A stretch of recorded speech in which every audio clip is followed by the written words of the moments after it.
check out your life and how much of your life is spent in getting more or better or different. And so people search more, better, and different, trying to find happiness.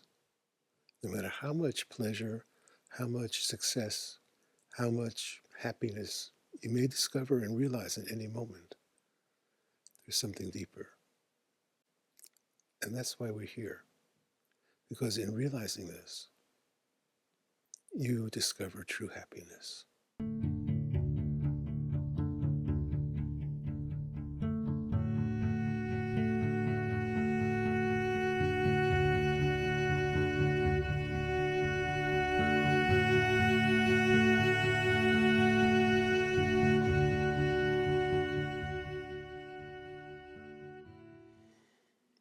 Welcome.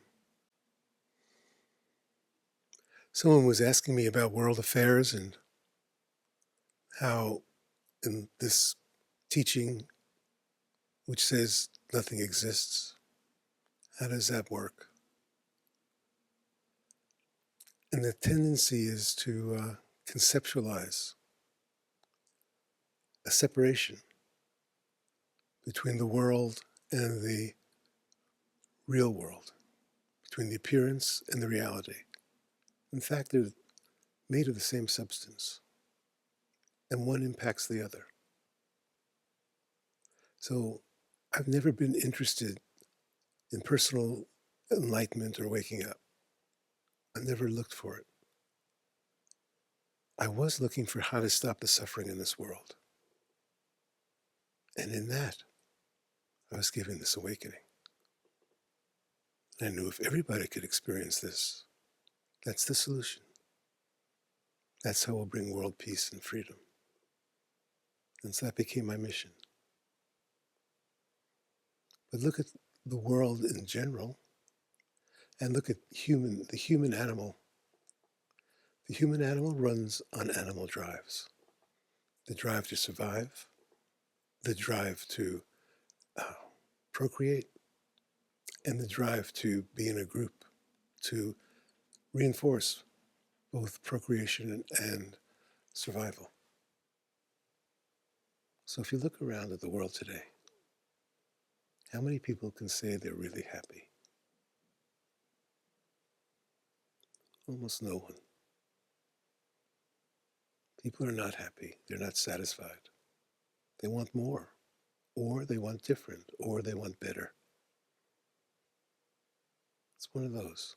Everyone in the world, check out your life and how much of your life is spent in getting more or better or different in any realm, work, relationship, fun. And so people search more, better, and different, trying to find happiness. Because when those short-term desires are fulfilled, it does bring short-term happiness. It can, anyway. There's a potential for when it actually happens, you feel good. You're happy. But it doesn't last, because now you need another one. Because you're already still hungry. Because that short-term fulfillment didn't satisfy the deepest need. So as long as that deepest need isn't satisfied, no matter how much pleasure, how much success, how much happiness you may discover and realize at any moment, there's something deeper. And that's why we're here. Because in realizing this, you discover true happiness, which has been so rare in this world. People settle. They say they're relatively happy. They're relatively satisfied. They have a relatively good life. That's beautiful. There's no problem with that.